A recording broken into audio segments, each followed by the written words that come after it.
Ok, continuemos para decir terminamos. Eh, eh, la siguiente básicamente es la respiración. Vamos a ver qué cosas ya, esto ya lo vieron con el doctor Victoria, así que vamos rapidito.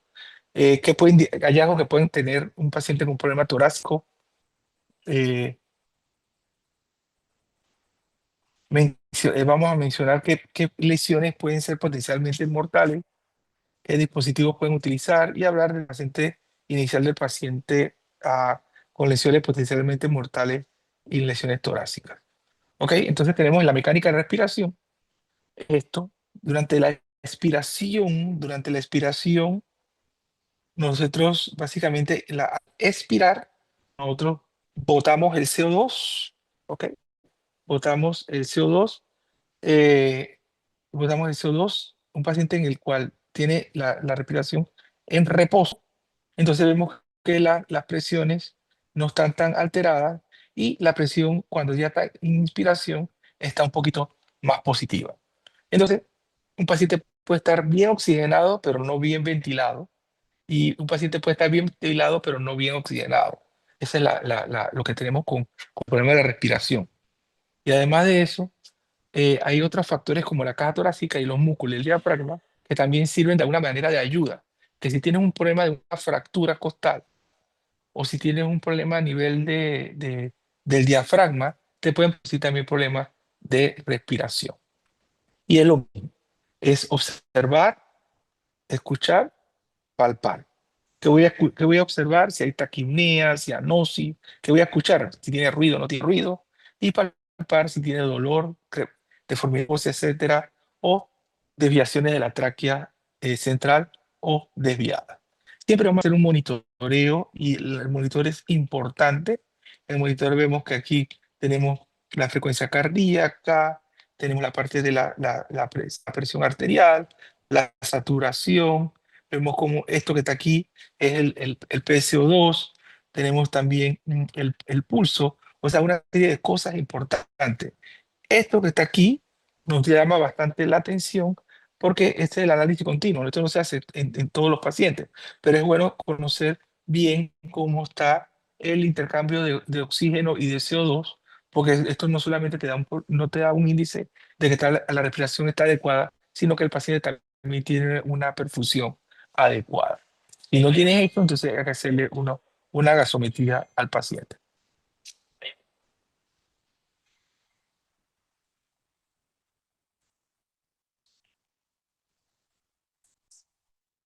Entonces, ¿cuáles son? Hay lesiones graves, como habíamos hablado, como el neumotora tensión, neumotora masivo, neumotora, hemotora, contusión pulmonar, toda inestable y lesiones de contusión del diafragma. Y aquí vemos los diferentes tipos de neumotora. No nos vamos a poner a hablar sobre esto porque rápidamente vimos, ustedes lo vieron con el doctor Victoria. Sin embargo, pueden reconocer que todas estas cosas se van a manejar con un tubo pleural. Ya no tienen ninguna otra cosa que un tubo pleural. Las lesiones eh, torácicas se manejan todas con un tubo pleural y no son necesarias hacer algún otro tipo de procedimiento. Siempre la radiografía de tórax es la que nos va a servir para el paciente. Sin embargo, también podemos usar en un paciente hemodinámicamente normal, podemos utilizar la tomografía torácica. Entonces aquí vemos, a ver, ¿qué vemos aquí? ¿Qué vemos en el hemotórax? Digo, qué bobería. ¿Qué vemos en el hemotor izquierdo? Bueno, sí, aquí vemos un gran hemotor izquierdo. Esto es lo que nosotros llamamos un hemotórax masivo. Miren cómo se desvía la tráquea hacia acá. Esto, muy probablemente este paciente hay que operar. Acuérdense que las indicaciones de toracotomía abierta en un paciente con hemotórax. ¿Ah? ¿Se acuerdan? Eso lo dieron en la clase. ¿Cuándo hay Inestabilidad que hacer dinámica. una inestabilidad hemodinámica y la otra? Si tú le colocas el tubo pleural y sale 1500 cc de sangre, ¿qué hay que hacer? El paciente va a pasar una operación. ¿Ok? Eso es un hemotórax masivo.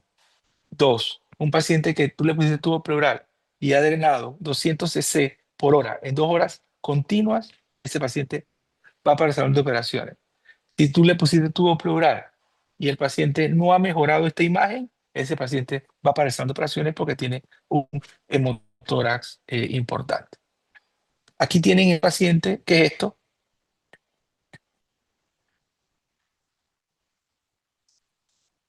¿Qué es eso? Aceite intestinal. Ácidos intestinales. Y nosotros tenemos ácidos intestinales en el tórax, ¿sí o no?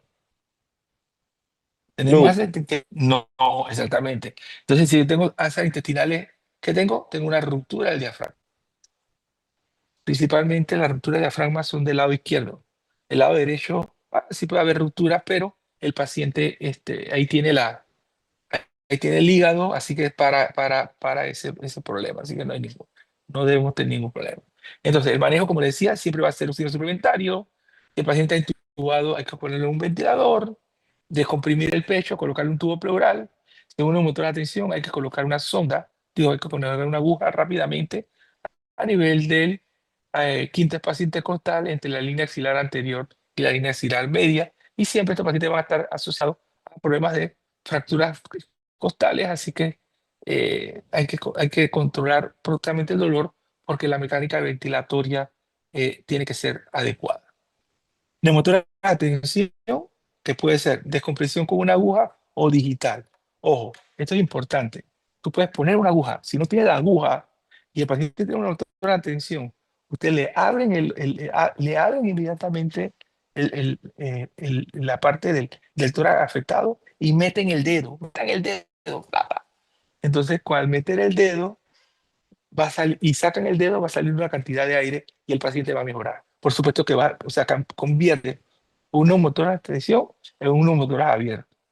¿Ok? Simple. Así que mejor es eso a que el paciente se te muera rápidamente. Y por último, entonces siempre colocar un tubo pleural. Acuérdense que la posición es a nivel del quinto espacio intercostal entre la línea axilar anterior y la media. En los adultos, en los niños todavía permanece la regla de colocarlo en la línea axilar, en el segundo espacio intercostal, línea medio clavicular.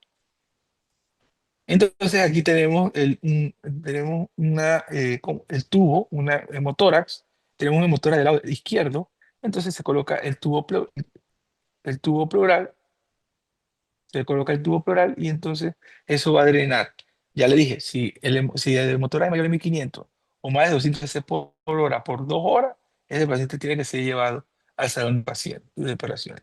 Entonces aquí tenemos una motora, el tubo está colapsado, el pulmón está completamente colapsado, ¿ok? Entonces este paciente necesita colocarle un tubo pleural, ¿ya? Entonces, esto es un hemotórax abierto. El hemotórax abierto, el paciente tiene el motor acá, entonces este tiene una herida bien grande, entonces lo que hace es que hace un vendaje oclusivo, lo que hace es que le pones un vendaje y lo tapas de un lado, lo tapas del otro y lo tapas del otro. Y esto lo dejas abierto. ¿Por qué? Porque si tú lo tapas completamente todo, vas a transformar un motor abierto en un motor de tensión. Así que lo que hace es que al dejar esto abierto, eso se levanta y sale el aire. Y cuando el paciente inspira, esto se cierra y cuando el paciente expira, se sale el aire. Así que es importante eso, porque para no transformar una motora de tensión a una motora abierta a tensión. Aquí vemos varias fracturas costales y fracturas costales. Eso también da mucho dolor, así que eso se tiene que ponerle rápidamente, a bloquearlo o ponerle analgésicos adecuados. Contusión pulmonar. Acuérdense que hay pacientes con múltiples fracturas están propensas a tener contusiones pulmonares. Este le pusieron un tubo pleural. Acuérdense que en los niños puedes tener fracturas costales, pero puedes tener contusión pulmonar sin que necesariamente tengas fracturas costales porque la, el, las costillas del niño son bien cartilaginosas y son bien suavecitas. Entonces, puede ser que no tenga fracturas y el paciente pueda tener contusiones pulmonares. Esto sería que, esto es una hernia diafragmática, aquí lo ven, tienen el estómago aquí metido. Entonces, este paciente, es una ruptura, entonces, ruptura del diafragma que está acá abajo. Entonces, este paciente hay que hacer una laparotomía y reducir el contenido hacia la cavidad abdominal y suturar el diafragma. ¿Ok? Entonces, hay otros, los pedidos latentes importantes. Uno, que tengas que, el paciente tiene una neumotora, esta es una decompresión, esto que está aquí es una decompresión de un neumotora a presión con un dedo. Es buena, es bueno. Luego, siempre hay que colocar un tubo pleural, ¿ok? Hay que no pasarle tanto líquido a un paciente que tenga compresiones, contusión pulmonar. Acuérdense que la contusión pulmonar es sangre. Entonces, si tú le metes mucho líquido al paciente, el pulmón se encharca, por decirlo así, y se pone más rígido. ¿Ya? Entonces, siempre hay que revisar que el tubo esté trabajando adecuadamente.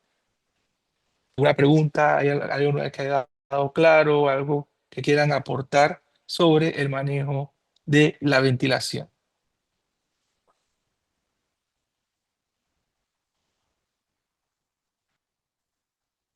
Bueno, parece que todo va bien.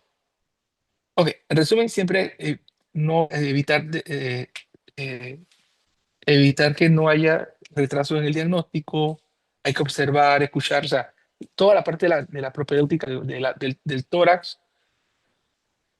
El neumotor de atención es una urgencia, la gente se muere en el neumotor de atención, así que colocarle un catéter rápidamente o colocarle o abrirle abrir el dedo con un dedo, digo, abrir el tórax con un dedo y manejo de las lesiones, las otras lesiones potencialmente que pueden ser, que te pueden matar, como ejemplo, una contusión pulmonar o un paciente con una hernia diafragmática.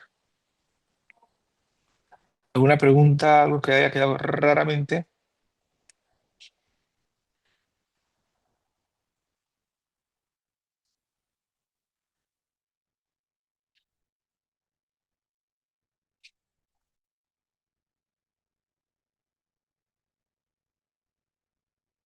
Ok, pasamos a algo que me gusta bastante, que es la parte de la circulación y manejo del shock.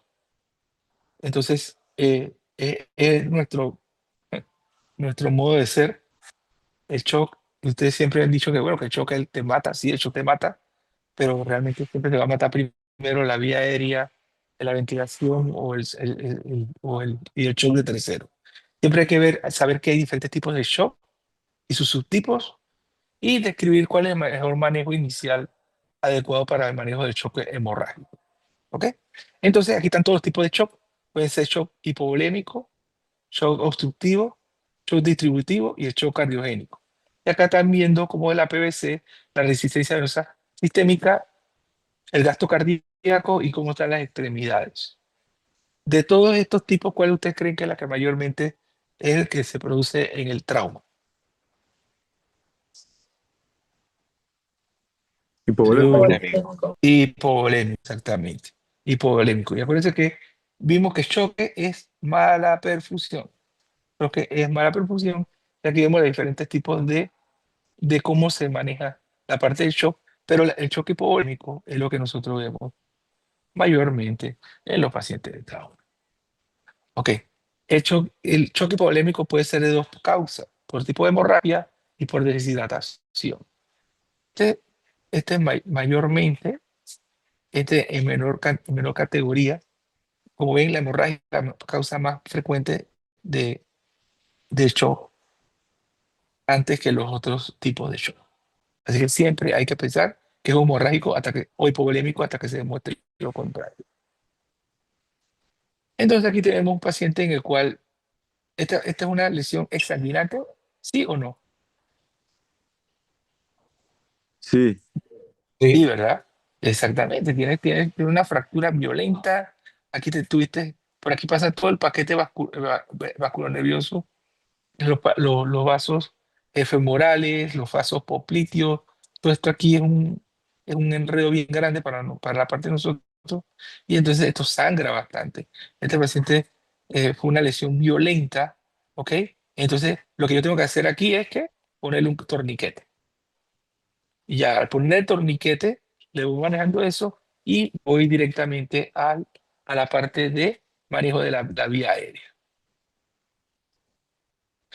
Entonces, en la revisión primaria, acuérdense que tenemos causas no hemorrágicas, y esto es importante, causas no hemorrágicas del shock.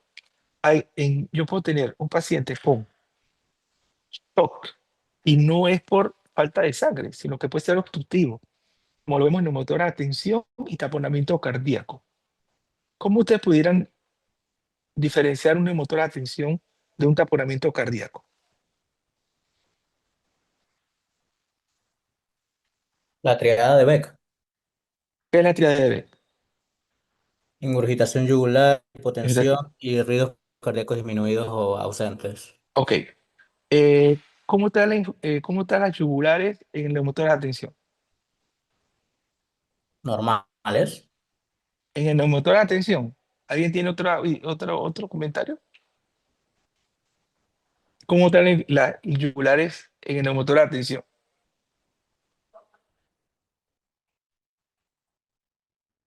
Tanto el neumotora de tensión como el taponamiento cardíaco tenemos hipotensión yugular. Así que esa la podemos sacar. Ok. ¿Cómo, en la dos estás en shock, ¿verdad? En la dos estás en shock. Entonces, ¿qué te quedaría de diferencia? La ausencia de ruidos cardíacos. Exactamente. Si tú tienes un paciente, o sea, si tú encuentras los ruidos cardíacos, pero tienes infiltración yugular y tienes shock, pero tienes ruidos cardíacos, muy probablemente va a ser un neumotora de atención. Y al revés, si tú ves que el paciente no tiene infiltración yugular, tiene shock y no tiene ruido cardíaco, entonces, ¿qué sería? ¿Qué sería? Entonces, ¿qué sería? Taponamiento Tap- cardíaco. Exactamente, taponamiento cardíaco. Entonces, la diferencia entre los dos podría ser, para mí, la ausencia o presencia de ruido cardíaco. Y fue bien que me mandaste bien la triada de B, pero para que vieran ya que al final es solamente lo que te va a diferenciar entre uno y otro son los ruidos cardíacos. ¿Ok? Muy bien, súper. Entonces, el cardiogénico, sí, bueno, son un poquito más difíciles de ver. Lo vemos, lesión cardíaca cerrada, infarto, arritmia. Lo vemos, ¿sabes qué? ¿Cómo lo podemos ver? Si utilizamos con el FAS, podemos hacer un eco. Y entonces lo vemos allí y entonces vemos anormalidades a nivel cardíaca y ya nosotros podemos tomar algún tipo de decisión. Esa es una buena de la ventaja de que nosotros estemos haciendo nuestros ecos. Por lo menos en trauma, nosotros hacemos nuestros ecos sobre todo para ver cómo se está respondiendo la volemia del paciente y también si hay algún tipo de lesión cardíaca o disquinesia cardíaca que te lleva a una insuficiencia cardíaca. Y por último, los distributivos, que son más bien vasogénicos, que se ven en los choques neurogénicos y los sepsis, pero este se ve muy tardíamente. O sea, tú no vas a llegar y que el paciente acaba de meter 20 balazos y ya tiene un shock séptico. No, no, eso no lo va a tener. Sin embargo, un shock neurogénico y lo puedes ver tempranamente si tienes una lesión sobre todo de las cervicales y las torácicas altas. Entonces, vamos a ver que lo importante es reconocer que el paciente está en shock y rápidamente lo tiene que restablecer en la perfusión. Y la perfusión la va a restablecer por dos cosas, con agua y con oxígeno. O sea, con líquido y con oxígeno.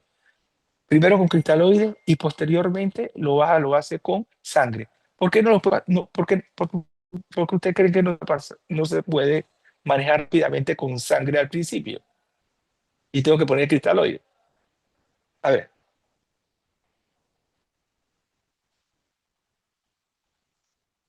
porque si estoy perdiendo sangre, tengo que poner sangre. ¿Por qué le estoy poniendo líquido? Cristaloide. Porque la sangre no pasa tan rápido. La sangre no pasa tan rápido. Entonces lo que yo hago es que le paso el cristaloide. Acuérdense que también el espacio eh, el espacio intersticial es el que te da, es el que te mantiene, es el que te mantiene el equilibrio.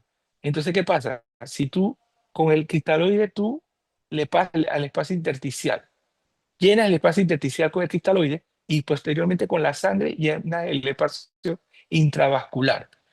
Si le llena el intravascular, no te va, el intersticial va a estar vacío, entonces puede que salga más sangre hacia la parte o líquido hacia el intersticial. Por eso que uno manda primero el intersticial, el cristaloide, le manda el cristaloide y posteriormente la sangre.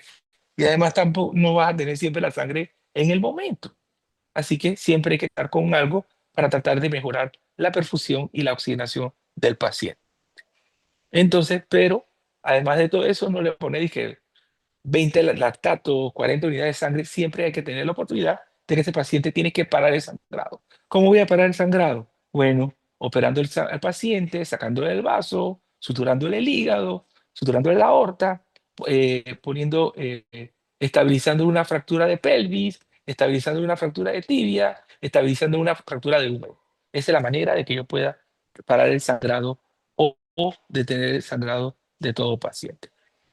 Entonces, lo importante es observar. ¿Qué voy a observar?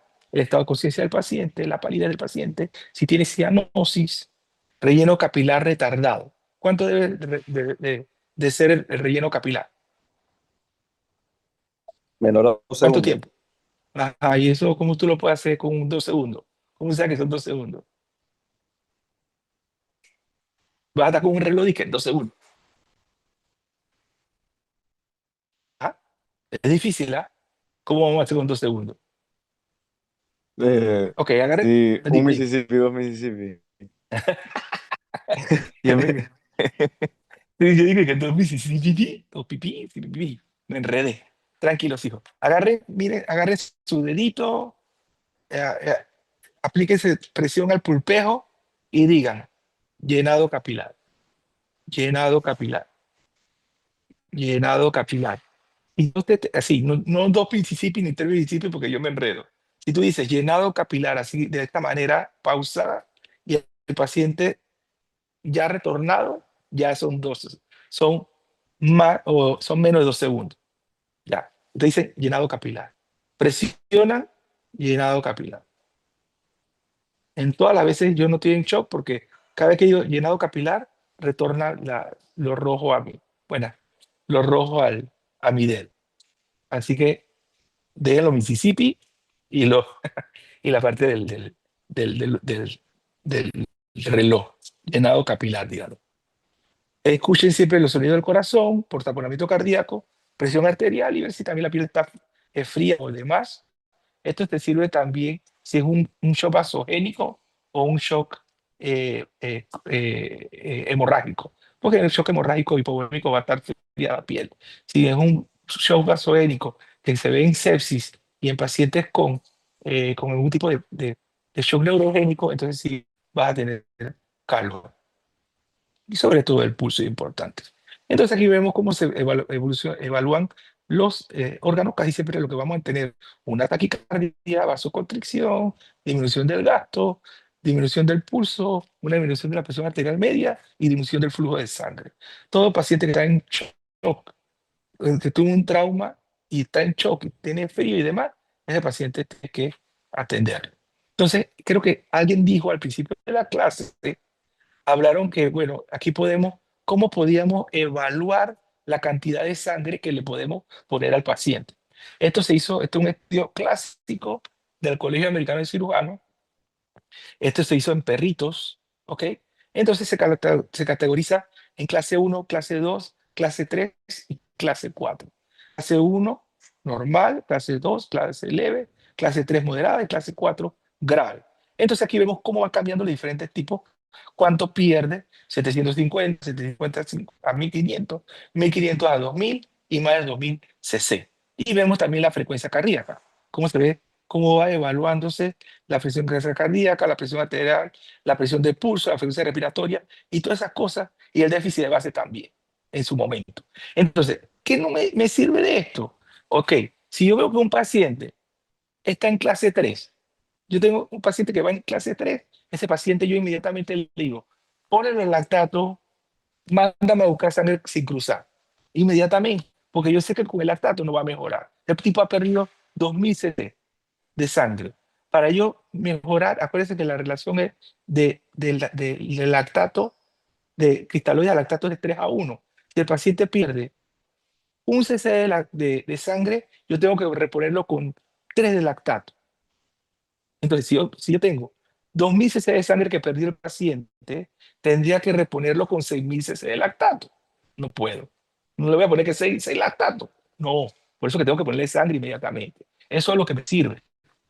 El paciente está en grado 4, va a protocolo de transfusión masiva. Automáticamente activo protocolo de transfusión masiva. No tengo que inventar más otra cosa. Y ese paciente, eso es grado 3 y grado 4, ese paciente directamente para el salón. Van para el salón, van, sangre, inmediatamente, ya tú has adelantado. Y tiene un clase 1, un clase 2, inmediatamente tú puedes jugártela allí y mantenerte. Pero si con esos signos vitales que llegaron todo mal, tú inmediatamente, no vayas hay que poner el lactato. Sí, hay que poner el lactato, pero inmediatamente tú te vas adelantando. Acuérdate que esto es tiempo, este es tiempo. Doctor, una pregunta. Dígame. ¿Cómo distingue sintomáticamente un clase 3 de un clase 4? O si un signo específico lo distingue. Bueno, un clase 3 de 4. Sí, correcto. 3 de 4. Ok.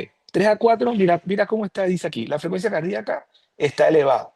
En la clase 4 está volando. Son 3 veces más. Ahí lo tiene uno.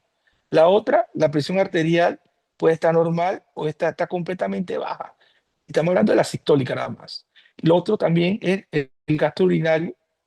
Y lo otro que también nos sirve bastante es esto, que es el exceso de base. El déficit de base, perdón. El déficit de base. Ya tú lo ves entre uno y otro.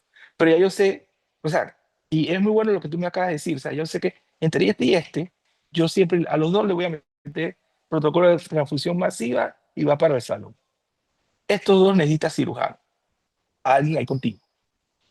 Te llegó esto al cuarto urgencia, tú inmediatamente ya me tienes que estar llamando a mí, para que yo tengo que ir a arreglar esto. Este no tanto problema, este no tanto problema, pero este y este necesitas un cirujano ahí. No sé si quedó claro. Sí, doctor, gracias. Sí, sí. Y esa es la experiencia. Entonces, cuando tú ves a este paciente, wow, también el mecanismo de trauma. Ocho, que el paciente se cayó de un piso número 20 y está todo reventado. Y así tú dices, coño, este paciente está mal, ¿verdad? Entonces, es cierto que está subiendo y bajando, pero puede usar o la gasometría, la frecuencia. Aquí yo utilizaría la frecuencia. El paciente tiene que 120, 120, 130 versus acá yo digo, dije 110. Acá sería que, qué sé yo, 90-0. Acá yo tendría que 90-70. No sé, la agarraste. O sea, estos son lo máximo. Lo máximo, el grave, grave, lo vas a encontrar. Y siempre vas a tener ahí hasta cuando ya ustedes, acuérdense que ustedes están gateando ahora. Después van a correr. ¿Alguna otra pregunta?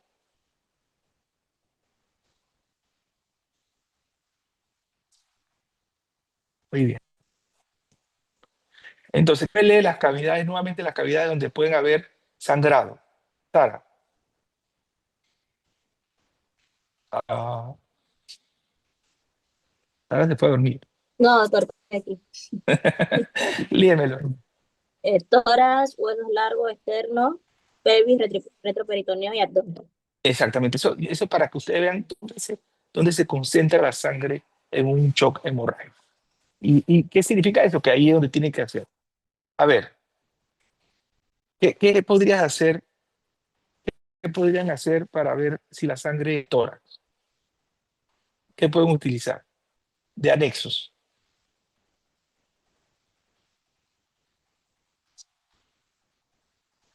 Victoria, ¿qué anexos puede utilizar para ver si hay sangre en el tórax?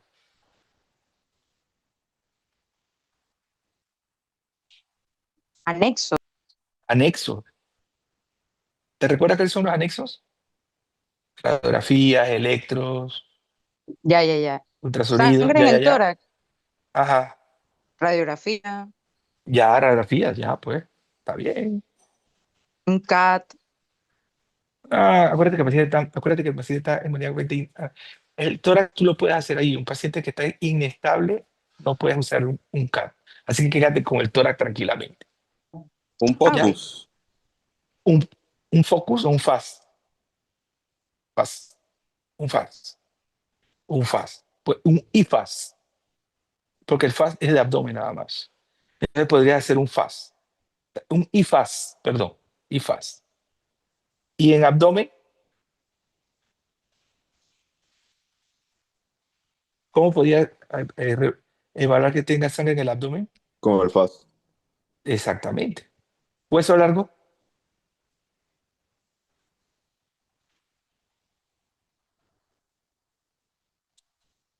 Rayos X. claro. Pelvis, Rayos X. exactamente. ¿Vieron? Ya nada, nada del otro mundo. Todo eso tienes que verlo. Y esas son las cosas que pueden. Los huesos largos no tanto porque no vas a mandar una placa. El problema es que los huesos largos no le vas a encontrar. No puedes hacer la rayos X en el área de trauma. Se tiene que hacer en el suite de radiología. Pero si tú ves la desproporción de aumento de volumen del hueso largo, del húmero, por decirlo así, pero del fémur, y que está grandote, entonces ya tú vas a ver que está la sangre allí. ¿Ok? Así que es importante eso. Muy bien.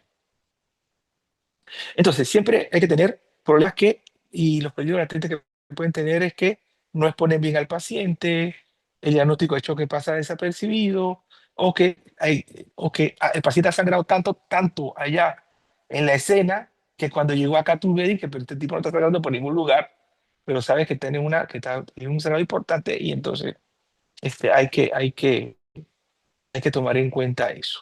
Y los pacientes obesos y mayores, porque ellos con cualquier cosa se pueden desequilibrar mucho en la parte de la circulación.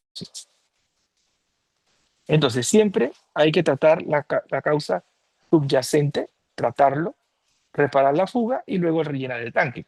O sea, ¿qué es lo que pasa? Yo tengo tratar la causa subyacente. ¿Qué será? Si yo tengo una fractura de pelvis, le pongo una maca o una maca a la pelvis para cerrar la pelvis. ¿Ok? Eso también me sirve si tengo que embolizarlo, reparo la fuga y por último entonces le pongo la sangre al paciente. Todo eso se hace en el mismo tiempo. ¿Ok? Hay un curso muy bueno que lo voy a traer, se llama Stop the Bleeding, es bien importante también en el Colegio Americano de Cirujano y también les enseñamos sobre todo a poner torniquetes y cómo parar sangrado o cómo empacar los sangrados. Miren esto, miren cómo, cómo tú agarras, no es lo mismo que tú agarres y le pongas la gasita afuerita, a que tú agarres esa gasa y empaques. Eso es empacar. Esto está bien, esto está bien, esto está mal. ¿Ok? Eso se llama empaquetar. Tú empaquetas la herida. Si no tienes gasa, metes el dedo allí y te quedas allí hasta cuando yo llego y te vas al salón conmigo hasta que yo pueda parar, porque ahí muy probablemente debe haber algún vaso sanguíneo y cuando tú lo presionas, entonces tú paras el sangrado. Entonces te irás conmigo al salón de operaciones hasta que yo pueda entrar ahí a revisar eso, ligar ambos lugares o reparar ambos lugares y poder reparar el sangrado. ¿Ok? Pero no es esto. No pongan esto. Dije, ya no está sangrando todavía. No, métanle empaquen. Empiezan a empacar bastante. Si con el empacamiento no sirve, entonces tienen que pasar a un torniquete. ¿Ok? Y aquí vemos reparar la fuga. Tienen que parar el sangrado. Aquí vemos cómo paramos acá el sangrado y aquí pues vemos el, el binder que se pone el binder que se pone en la pelvis, la faja o la sábana para estabilización de la pelvis. ¿Ok? Y acuérdense que siempre donde se pone el torniquete, 2 a 3 pulgadas o 5 a 8 centímetros por encima de la herida, no se coloca en el codo o rodilla y siempre no retirarte. Tú pusiste el torniquete, se queda el torniquete allí hasta que yo llegue allí y yo lleve al paciente para el salón de operaciones. Y no puedo ponerme a dormirme con el torniquete allí, porque es tiempo. Lo que pasa es que cuando el paciente, eso se llama síndrome de reperfusión. Si el paciente, yo le paro el torniquete, o sea, paro la sangre, todo eso en la parte distal está en anaerobiosis. Entonces empiezan una serie de interleuquina, prostaglandina, una serie de cosas que entonces cuando yo abro el torniquete y limpio todo ese poco de porquería que está más distalmente, todo eso me va a producir un desacoplamiento fisiológico del paciente que produce, eso se llama síndrome de refusión. Y el paciente se choca, se infecta y se forma un solo zaperoco. Así que por eso que es tiempo, aquí es tiempo. No es que dije, le voy a poner torniquete y mañana que voy a arreglarle le voy a arreglar la arteria. Eso.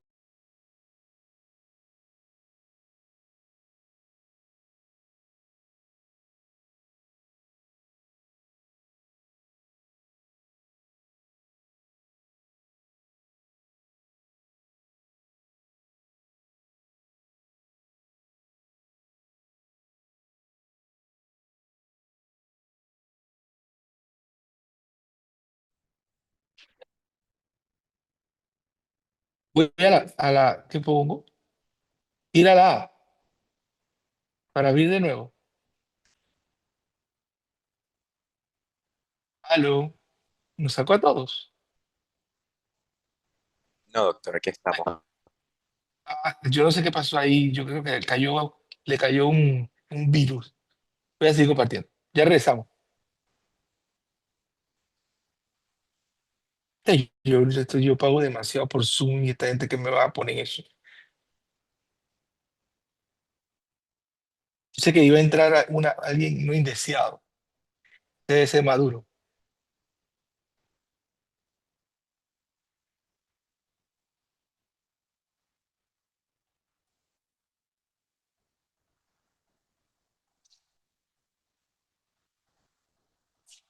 Ok, entonces esto es una toracotomía. Como ven, Doctor, la toracotomía. una pregunta Dime, antes de seguir claro, con la papá, parte de los dime. torniquetes.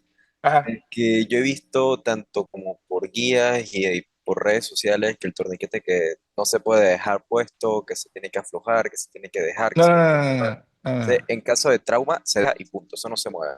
Se deja y punto. Lo que no se debe dejar es por secula seculorum. ¿Me entiendes? Se deja no se deja, no se. O sea, torniquete puesto, torniquete que se queda. Pero lo importante aquí, el concepto es que no puede dejarlo ahí mucho tiempo. ¿Ok?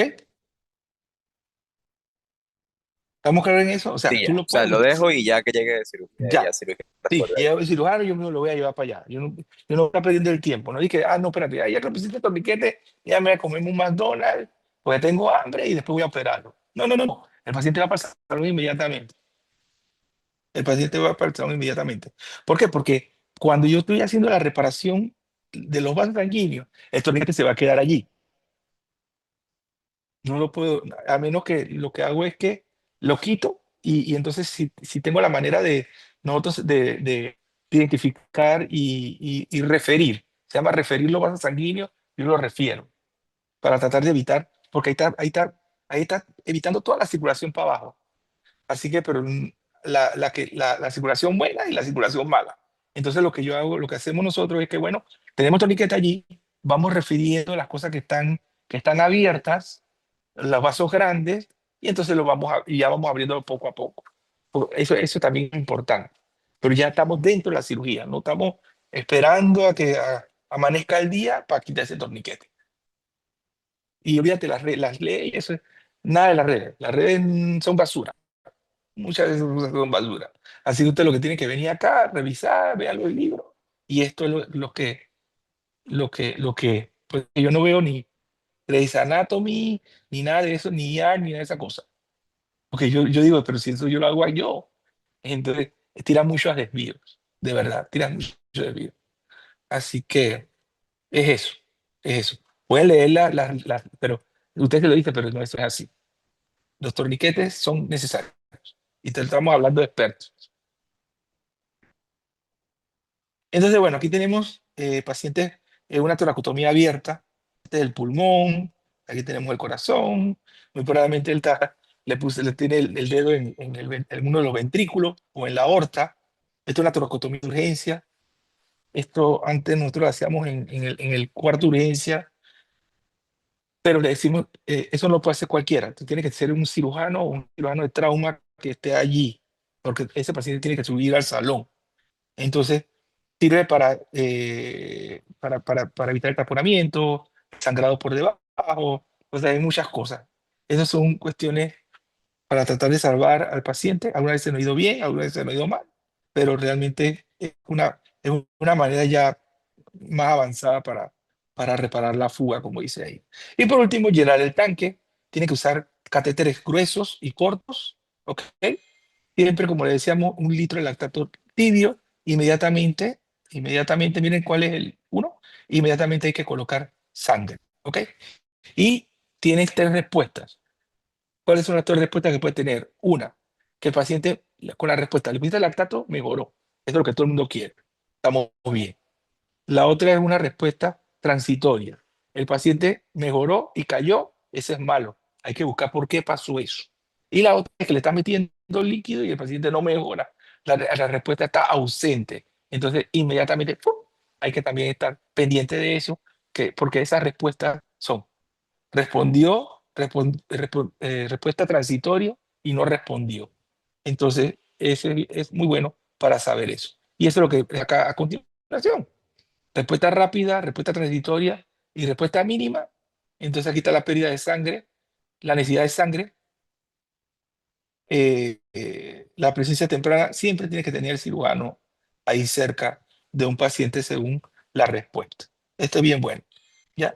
Y tenemos que siempre lo que hay que darle, como decimos, se le da 1 litro de sangre, perdón, 1 litro de líquido de cristaloides al paciente, y a los niños se dan en bolos de 20 cc por kilo.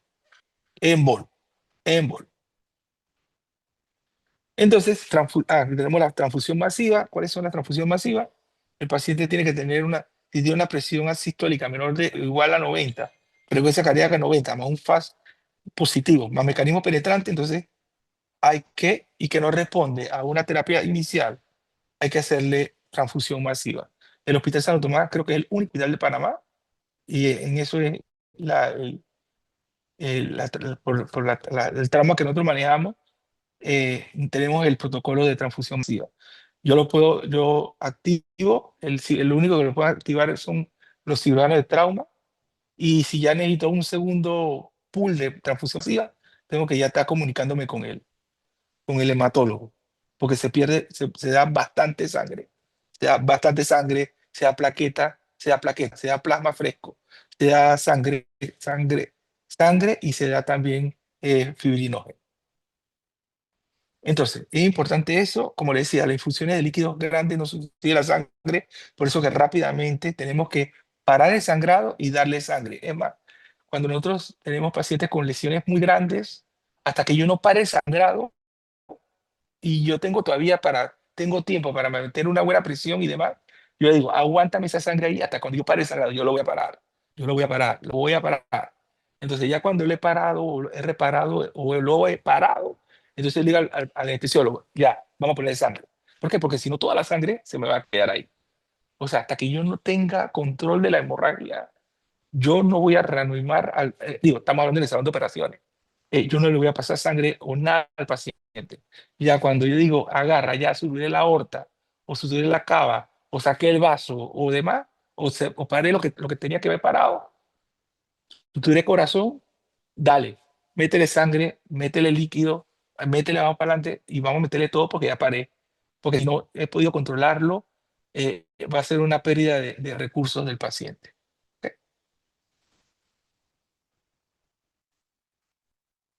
Las anexas que le dijimos a Victoria, radiografía de tórax, radiografía de pelvis, el FAS, importante, y otra complementaria que casi no la usamos mucho, que es el lado peritoneal. Acuérdense que la tomografía solamente es para pacientes estables, y la geografía también, que son para pacientes estables. Aquí vemos el FAS, que utilizamos el pericárdico, por eso que utilizamos un traductor diferente, eso para ver la parte cardíaca. Ahí vemos cómo está el movimiento cardíaco, vemos cómo se están llenando los ventrículos y si hay taponamiento cardíaco. Y también podemos utilizar también, son dos transductores, lineal o el chiquitito, lineal chiquitito. El convexo ya lo utilizamos entonces para para el abdomen, tenemos este para ver la fosa, fosa de Morrison. El izquierdo es la fosa esplenorenal, el sagital pélvico, que es a nivel del cul-de-sac, y horizontal pélvico, que es cul-de-sac. Así que es importante eso para el paciente. Ojo con los pacientes de los niños. Los niños son no lo mismo que un niño de 1 año pierda 1 litro de sangre a que yo pierda 1 litro de sangre. Así que por ello tiene que ser muy vigoroso la respuesta del paciente. La mujer embarazada se prepara para perder sangre, así que si una paciente que está embarazada y está en shock, esa paciente está muy mal, muy mal. Y si esa paciente está muy mal, el niño también está muy mal. Porque yo tengo una pregunta. ¿Usted cree que podemos intubar al feto? ¿Sí o no? ¿Podemos No, intubar al feto? Ah, no, no, ¿verdad? ¿Podemos ponerle sangre al feto? ¿Sí o no? tampoco. No, Ajá. ¿Podemos operar al feto? sí, eso sí. Y sabes que te iba a salir con esa vaina. No, estamos en trauma. Estamos en trauma, no estamos hablando de estas cosas locas que están haciendo los cirujanos pediátricos. Estamos hablando en trauma. Tampoco puedo operar al feto. Entonces todo es a la mamá. O sea, a mí, o sea, todo va dirigido a la madre. Yo puedo intubar a la mamá, yo puedo ponerle sangre a la mamá, yo puedo operar a la mamá. Al feto no. Al feto no. Así que todo va hacia la madre, todo va hacia la madre, todo, todo. Si la mamá está mal, el feto ya está requete mal, requete mal. Hay que colocar a la paciente en posición lateral, ¿ok? En una posición lateral para tratar de disminuir la presión sobre la cava. El adulto mayor es lo mismo, ellos también son muy sensibles a la pérdida de volumen. Y acuérdense que también la reposición de volumen en ellos es bastante difícil. Ok, ¿alguna pregunta, algo que no haya quedado claro? Entonces, la hemorragia es la causa más frecuente de choque después de una lesión. No existe ninguna prueba de laboratorio que sustituya a tu intelecto, ¿ok? O a los diagnósticos de shock. Una pérdida masiva de sangre, tenemos que mejorar con sangre. Ojo con las lesiones de tejidos blandos y fracturas pueden tener hemorragias significativas sin que nos prestemos mucha atención. Y la respuesta del paciente a la terapia de líquido es importante. Hay que ver, yo le hago mucha énfasis a la frecuencia cardíaca. Si yo veo que el paciente y a la diuresis, si el paciente me está respondiendo adecuadamente, yo veo que la frecuencia inmediatamente la tenía en 130, ya está en 120, está en 110, está en 100, yo me siento súper bien. Pero si yo termino de operar y el paciente ya está en 140, 150, y ya yo todo lo hice, tengo que pegarme al paciente a manejo de él, porque yo sé que parecen los sangrados. ¿Ok?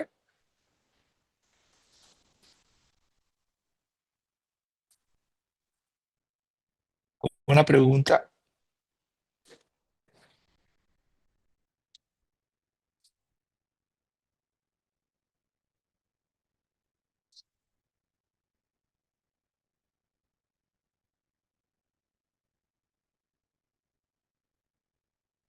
Ok, muchachos, yo sé que están cansados, no pueden estar más cansados que yo. Entonces, pero bueno, lo que vamos a hacer aquí, vamos a hacer discapacidad y la parte de los externos. Para terminar, nos faltaría la parte de la evaluación secundaria y la parte de, que son, casi siempre son, como decirlo así, un poquito extras. Así que, pero sí tenemos que terminar con capacidad y los anexos. Este es rápido también. Digo, discapacidad y externo, que es rapidito. Y podemos hablar el próximo sábado, el próximo sábado de, de lo que quedaría, que es evaluación secundaria, rapidito, ¿cómo se llama? También tengo que hablar algo de desastres, porque es importante conocer la parte de desastre y el resumen de las lesiones. Ok, discapacidad, el estado neurológico. Es importante, el trauma craneoencefálico severo es una causa importante de muerte en los pacientes y puede producir coma y algún tipo de discapacidad. Lo más importante es que hay que mantener como de lugar el cerebro bien oxigenado y que tenga una buena perfusión, vamos a ver cómo se va a manejar la hipertensión intracraneal, traslado rápido y temprano a un lugar donde se pueda hacer un manejo quirúrgico de la lesión cerebral, describir cuáles son los signos típicos de un paciente con un problema de médula espinal y por último, cuál va a ser el mejor manejo de estos pacientes con trauma a nivel de la columna. Entonces, cerebro. Tenemos un problema con el cerebro. El cerebro, el nivel de conciencia, no todo nivel de conciencia se debe a el problema, a problemas de cerebro. Entonces, eso es lo que hay que reconocer en los pacientes de trauma, porque no todo un paciente que esté inconsciente es porque tiene un problema del cerebral. Puede estar en shock, o puede tener, o sea, sobre todo tiene shock, o tiene algo de hipoxia también, por problemas de mala ventilación o problemas de la vía aérea, entonces que también nos da pérdida de los niveles de conciencia. Entonces, ¿qué nos puede provocar problemas de nivel de inconsciencia? Una hipoventilación, el shock, lesión traumática y sobre todo, todos estos pacientes que están en trauma o se están tomando un trago o se están drogando o algo, entonces que también en- te puede confundir ese sesgo de la aparición de alcohol y de drogas. Entonces, lo que tenemos que tener siempre la escala de Glasgow. El sábado lo voy a ver y le voy a enseñar cómo ustedes aprenden esto de memoria muy bien, pero no lo saben actuar al frente del paciente. Y ustedes se lo voy a enseñar, los voy a dejar que hagan eso para que vean que no es fácil cómo evaluar el rasgo. Usted dice, no, rasgo de 5, rasgo de 8, pero no, en un paciente es difícil la evaluación del rasgo. Entonces, es fácil, aquí acuérdense que sería ocular, verbal y motor, y casi siempre entonces tienen, son 4, 5 y 6. Acuérdense, 4, 5 y 6. Ojo, 4, verbal, 5 y 6, motor. ¿Ya? Mejor puntuación que hice, peor puntuación 3. Aquí no hay cero de cosas. Cero. ¿Ya? Así que, amanece eso, ya deben de saber muy bien la escala de Glasgow para el examen y por lo menos en los cuartos de urgencia está la escala de Glasgow en cualquier lugar. Entonces también la parte del examen pupilar, porque esos son los dos pilares de los pacientes con trauma craneoencefálico, el Glasgow y las pupilas.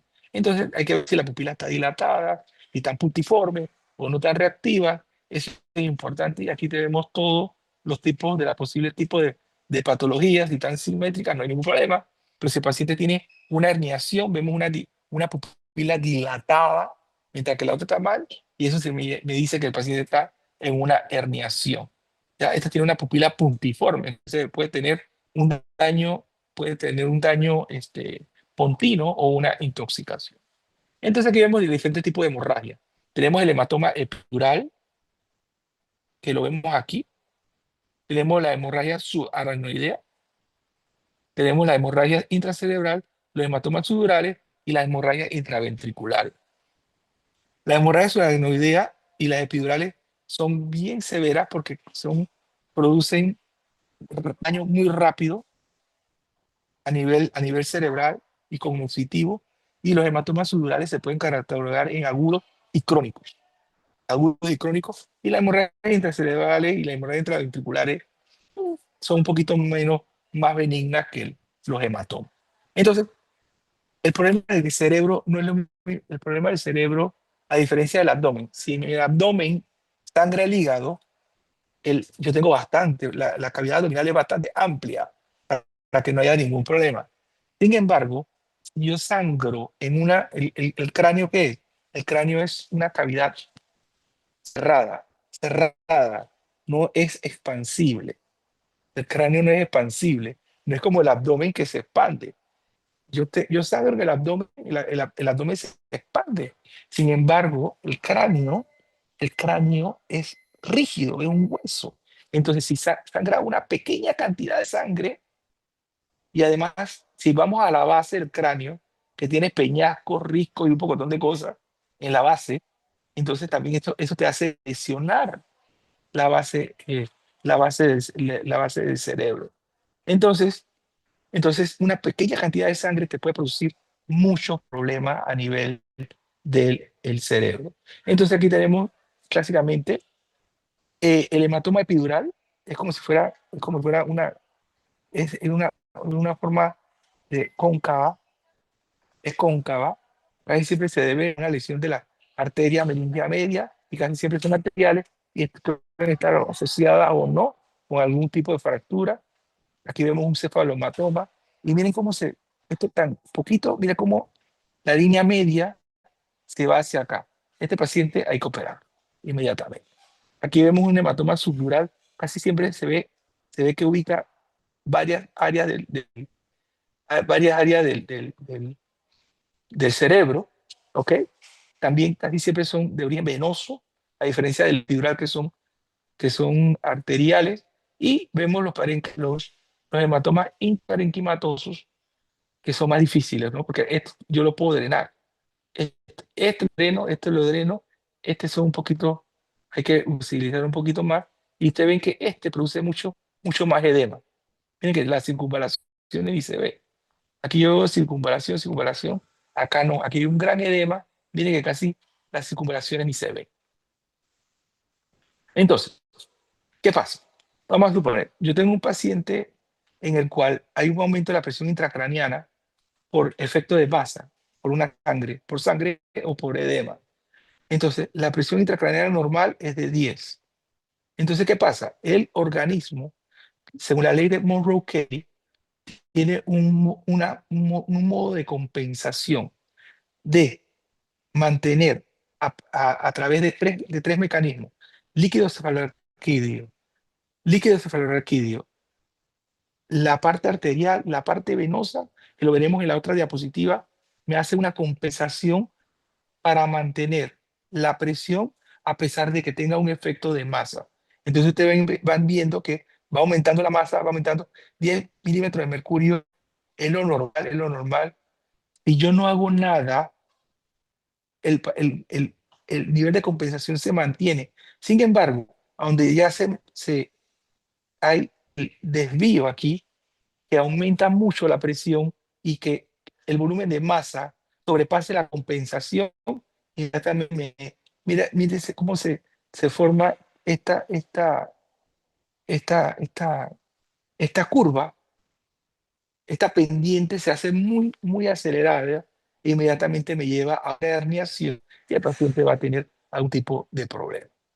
Así que por eso que rápidamente hay que evitar que haya esta descompensación, porque no te da tiempo y el paciente te va a llevar rápidamente a una compensación.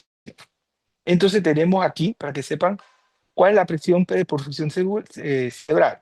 Es la diferencia entre la presión arterial media menos la presión intracraniana. Entonces, ¿cómo podemos verlo? Todo esto, todo esto podemos medirlo, y entonces la presión de perfusión cerebral, más o menos 75% de lo que llega al cerebro. Si es menos de eso, el paciente va a estar en problemas y puede tener algún tipo de daño a nivel cerebral. Y entonces esto es lo que yo le decía, ¿cómo se compensa? Esta es la ley de Monroe-Kelly, ¿cómo se compensa? Este es el estado normal, estos son 10 milímetros de mercurio. Esto está normal, tenemos el volumen venoso, el volumen arterial, el líquido cefalorraquídeo. ¿Qué es lo que pasa si yo tengo un aumento de masa, un sangrado? Inmediatamente se abren las esclusas para hablar como panameño en el canal, e inmediatamente disminuye el retorno venoso, disminuye, disminuye líquido cefalorraquídeo para mantener la presión intracraneana. Pero si ya llega un momento que ya yo no puedo disminuir más volumen venoso o disminuir más líquido cefalorraquídeo y la masa aumenta, inmediatamente la presión intracraneana me aumenta a más de 20. Entonces eso me hace daño sobre el cerebro y también me produce daño sobre la presión de perfusión arterial y no me está llegando al cerebro adecuada, adecuado, adecuada sangre arterial. Entonces, ¿qué puedo hacer el paciente? debo tratar el dolor, el paciente puede tener fiebre, tengo que ponerle una hipotermia, sedarlo si está convulsionando o está muy alterado, el paciente, hay que hacerle una hiperventilación temporal de llevarlo a 30-35 porque eso es lo que produce una vasoconstricción, pero después te produce un reflejo rebote. Así que lo que se quiere es que siempre se mantenga entre 30-35, no más de 40. La PCO2 se puede utilizar para disminuir el edema, se puede utilizar solución hipotónica o manitol, ojo, porque tiene un paciente. Si tú utilizas manitol, que te produce una hipotensión, en un paciente que también está con otra hemorragia, por otro lado, te puede agravar el shock. Así que hay que tener ese equilibrio entre lo que estás haciendo. Y inmediatamente hay ya protocolos de qué pacientes deben de ser llevados al salón de operaciones para evacuación de hematoma y una craneotomía descompresiva porque no se puede más. ¿Sí? Vamos a hablar algo, entonces, la parte de la columna es importante. Las que más vemos afectadas en pacientes de trauma son las cervicales, porque tanto las lumbares como las torácicas están bien protegidas, tanto por las costillas como por los músculos, pero las cervicales están bailando. Es como si fuera un balón en un eje. Entonces, es importante eso. Hay que cuidar muy bien aquí también vamos a practicar el sábado cómo hacer el rollover el rollout, perdón, del paciente de trauma, cómo revisarlo, qué se hace en la evaluación primaria y qué se hace en la evaluación secundaria. En la evaluación primaria, que mueva las cuatro extremidades. Yo no voy a estar pidiendo de que viendo reflejos o ciertas cosas que son innecesarias. Ya en la evaluación secundaria, entonces, ya con que tenga un paciente ya más estable, entonces puedo hacer un examen neurológico más completo. Aquí vemos clásicamente un paciente puede haber un shock neurológico. Aquí hay una fractura a nivel de la lámina y a nivel del cuerpo vertebral. Pareciera una fractura nosotros llamamos una fractura de chance. Esta fractura de chance no significa que el paciente tuvo que haberse dado una lesión bien severa y esto puede producir un shock neurológico. ¿Ok? Y como siempre, estos pacientes deben de ser full inmovilizados. La columna cervical, el collar cervical no inmoviliza absolutamente nada. Eso nada más que para decirte que tráteme con cuidado. Sin embargo, la máxima inmovilización es esta, una tabla espinal larga con un collar cervical y completamente las correas a los lados, es la full inmovilización de la columna vertebral. Ya, cuando tú has evaluado al paciente, tú tienes que retirar rápidamente de la columna de esta full inmovilización porque esto puede producir algún tipo de úlcera de decúbito al paciente. Y yo lo voy a acostar en esa camilla para que ustedes vean que son bien molestos. Vemos también, aquí vemos algún tipo de lesiones por aplastamiento o pacientes que han sido operados. Aquí está un paciente que fue instrumentado a nivel lumbar, acá le pusieron varias instrumentaciones. Esto puede romper, porque ahora todo el mundo lo operan de la columna. Ellos pueden romper estas ortesis y las placas y demás, entonces pueden producir un mayor daño a la médula que está pasando por acá. ¿Alguna pregunta? ¿Algo que no haya quedado claro? ¿Algo que ustedes me quieran contar de su vida?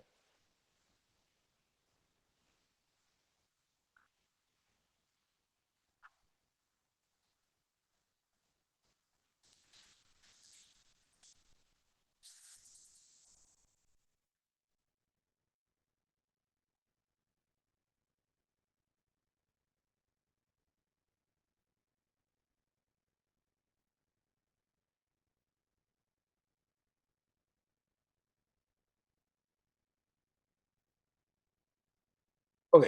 En resumen, entonces tenemos la puntuación de Glasgow, es una medida objetiva. 8 hay que considerarle severo. Siempre hay que minimizar la lesión secundaria, evitando la hipoxia y la hipotensión. Es importante. Eviten la hipoxia y la hipotensión, minimicen la lesión cerebral secundaria, siempre que necesitas mandarlo a un centro donde haya una capacidad neuroquirúrgica, hay que considerar una transferencia temprana y las lesiones de las médulas espinales altas te pueden dar un shock neurogénico. Ok, muchachos, vamos ya para el final.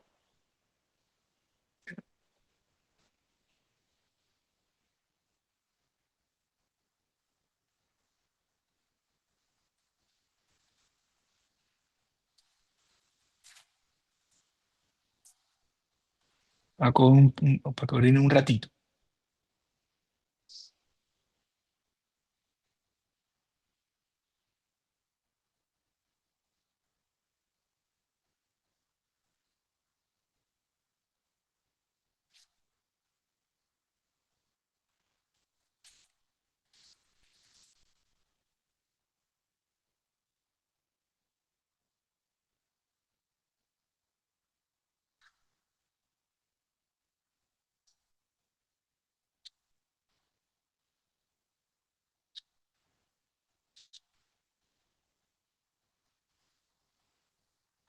Ok, entonces la última que vamos a ver.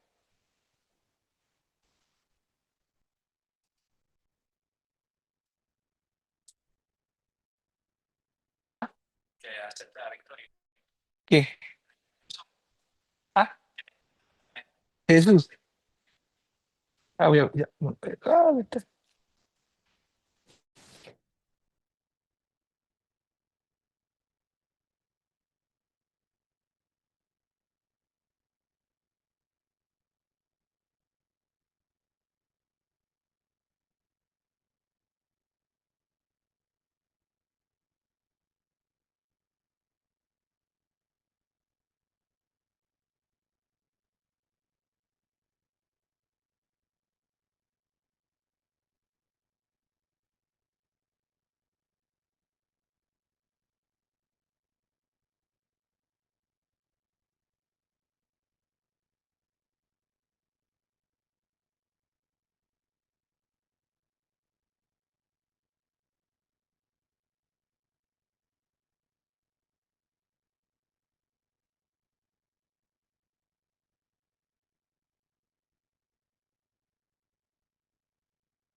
Ok, perdone. Entonces, bueno, en su ya entró. ¿Eso? ¿Eso entró? Ah, ¿quién, doctor Victoria? Hola, doctor, ¿cómo está? Ah, ya. Ah, me quitaron sin batería. Andamos. Ok. Entonces, bueno, tenemos la exposición, evaluación y manejo del trauma. Hasta que me duele la garganta. Pero bueno, el objetivo básicamente es precauciones universales, analizar el problema de la temperatura, que es importante, causas frecuentes de lesiones que puedan pasar desapercibidas durante la evaluación primaria y secundaria, y analizar algunas consideraciones especiales, sobre todo en algunos pacientes. ¿Ok? Protegiendo el equipo, por favor. Ustedes son parte importante. Le estuve hablando aquí cuando creo que María Victoria, alguien me mandó a meternos en la guerra ya. No, ustedes son parte importante del equipo. Así que tienen que cuidarse, cuidarse muy bien porque están expuestos a un químico, un tóxico, a cualquier cosa que puedan traer los pacientes y no sabemos. También pueden tener exposición de la sangre, pueden tener HIV, hepatitis B. Así que mejor cuídense porque son parte importante de esta gran comunidad médica. Entonces siempre antes de tocar a un paciente deben colocarse su equipo de protección adecuado. ¿Cuáles serían las la- le- eh, las gorros, las batas, delantal, guantes, mascarilla y el cubre calzado y por último las gafas y protector principal. Siempre al paciente hay que desnudarlo completamente. Si tiene una quemadura, retirarle la ropa quemada, retirarle el casco. El sábado vamos a ver cómo se retira el casco. Siempre hay que mirar, buscar, revisar algo que se te está yendo se está yendo, porque usted está viendo nada más que la parte anterior del paciente. Y en la exposición, la parte final, van a revisar la parte posterior del paciente. Entonces, siempre uno hay que moverlos en bloque. Luego que lo mueves en bloque, revisas cómo está la columna, si hay dolor en la columna, deformidad, metes las placas para que puedan meter la placa, la pelvis y la torácica, y luego le retiras la tabla espinal para que el paciente esté mejor. ¿Por qué? Porque nosotros hemos visto a algunos pacientes en el cual nos traen y dicen, ¿qué fue lo que le pasó? ¿Cuál fue el mecanismo de lesión? Ah, no, se estrelló contra un palo. Entonces, un taxi se estrelló contra un palo. Entonces, vemos que el paciente se estrelló y nos trae la hospitalaria y entonces lo revisamos y pensamos que es un trauma cerrado.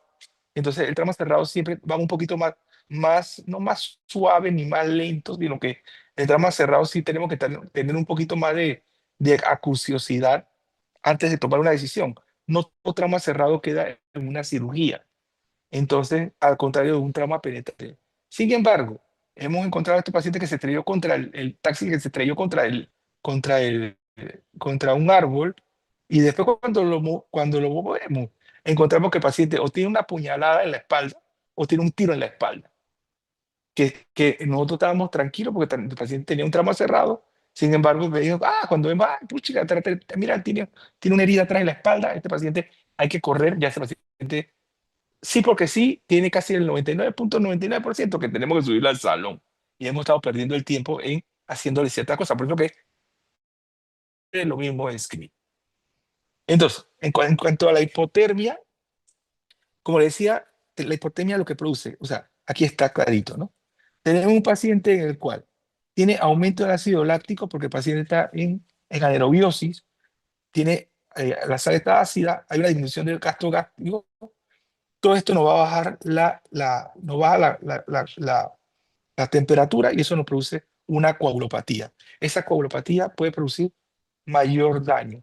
¿Por qué es importante el manejo de la coagulopatía?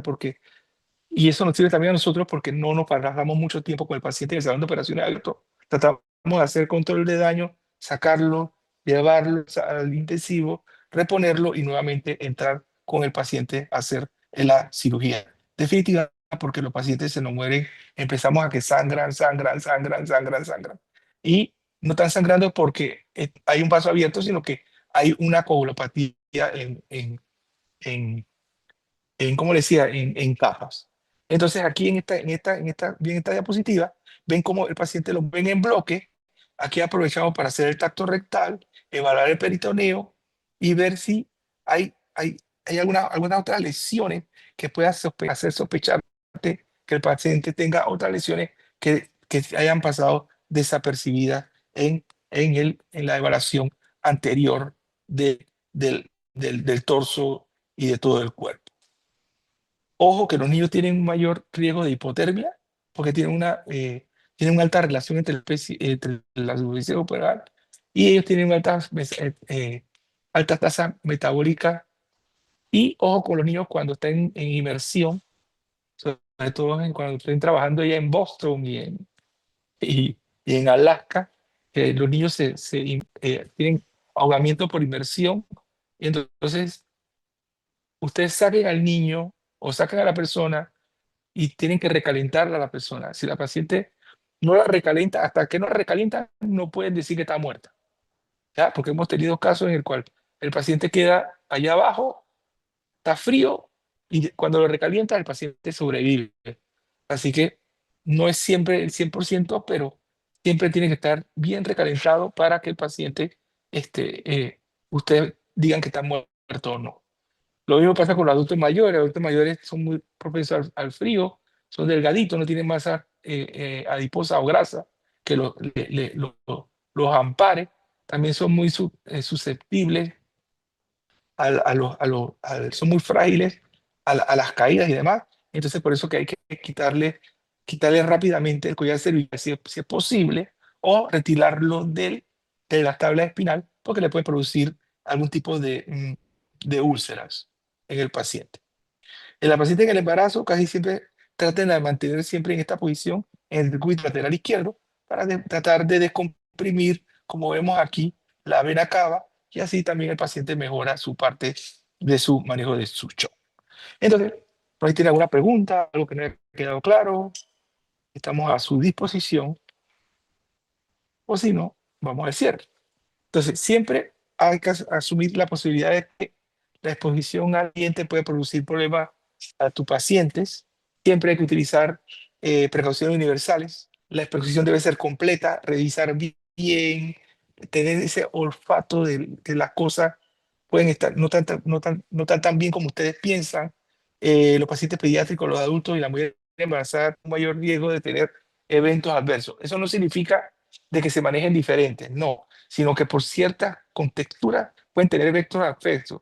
Ejemplo, en los niños, saben que tienen problemas anatómicos de intubación, va a tener problemas. En la embarazada, ustedes saben bien que cuando tenga taquicardia o hipotensión, la paciente debe estar muy mal porque ya está preparándose para perder sangre. Entonces, si ya tiene una taquicardia o está hipotensa, esa paciente está muy mal. Y en los ancianos, por supuesto, este, no te van a hacer taquicardia porque están tomando bloqueadores. Y ojo con los ancianos también, porque ahora con los nuevos anticoagulantes, se caen y se pegan en la cabeza y inmediatamente te hace algún tipo de hemorragia intracerebral bien severa y son bien difíciles de revertir, así que hay que tener mucho ojo, mucho cuidado con eso. Entonces, muchachos, estoy acá. Dejar de compartir. Bueno, espero que esta maratónica